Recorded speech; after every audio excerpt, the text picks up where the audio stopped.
நாகையில் தாவேக தலைவர் விஜய் நாளை பிரச்சாரம் மேற்கொள்ள உள்ள இடத்தை தேர்வு செய்வதில் தொடர்ந்து இழுபறி நீடித்து வருகிறது. விஜய் வரவிருக்கும் நாகை புத்தூர் ரவுண்டானாவை தாவேக பொதுச் செயலாளர் என் ஆனந்த் ஆய்வு செய்தபோது அருகில் உயரழுத்த மின்கம்பி செல்வதை அறிந்து புத்தூர் அண்ணா சிலை அருகே நிகழ்ச்சி நடத்த மாவட்ட எஸ்பியிடம் அனுமதி கோரினார். ஆனால் அண்ணா சிலை அருகில் நிகழ்ச்சி நடத்தினால் போக்குவரத்து பாதிப்பு ஏற்படும் என கூறிய காவல்துறை 30 நிமிடங்களில் பிரச்சாரத்தை முடித்துக் கொள்ளுமாறு நிபந்தனை விதித்துள்ளது.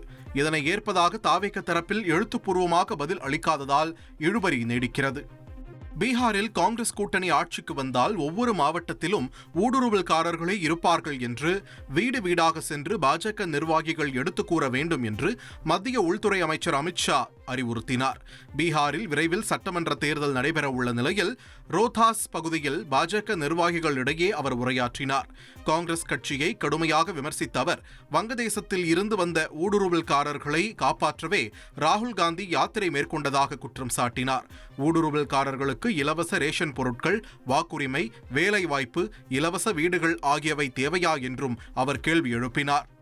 தமிழக மருத்துவக் கல்லூரிகளில் காலியாக உள்ள 40 சூப்பர் ஸ்பெஷாலிட்டி மருத்துவ படிப்புகளுக்கான இடங்களுக்கு 4 வாரங்களில் கூடுதல் கலந்தாய்வு நடத்த மத்திய அரசுக்கும் மருத்துவ கலந்தாய்வு குழுவிற்கும் சென்னை உயர்நீதிமன்றம் உத்தரவிட்டுள்ளது.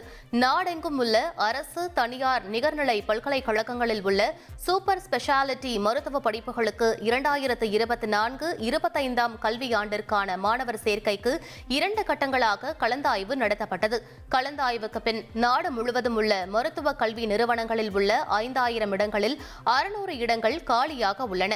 கலந்தாய்வில் தேர்வானவர்கள் படிப்பில் சேராமல் கைவிட்ட காரணத்தால் இந்த காலி இடங்கள் ஏற்பட்டிருப்பதாகவும் இந்த இடங்களுக்கு கூடுதல் கலந்தாய்வு நடத்த உத்தரவிடக் கோரி தமிழ்நாட்டைச் சேர்ந்த அஜிதா, பிரீத்தி, நவநீதம் என 3 மருத்துவர்கள் தரப்பில் சென்னை உயர்நீதிமன்றத்தில் வழக்கு தொடரப்பட்டது. அந்த மனுவில் கலந்தாய்வில் இடம் ஒதுக்கீடு பெற்றவர்கள் படிப்பில் சேராததால் தமிழ்நாட்டில் மட்டும் 40 இடங்கள் காலியாக இருப்பதாகவும் அந்த இடங்களை கலந்தாய்வில் தேர்வாகாத மாணவர்களுக்கு கூடுதல் கலந்தாய்வு நடத்தி நிரப்பாவிட்டால் மதிப்புமிக்க மருத்துவ படிப்பு இடங்கள் வீணாகும் என தெரிவிக்கப்பட்டுள்ளது.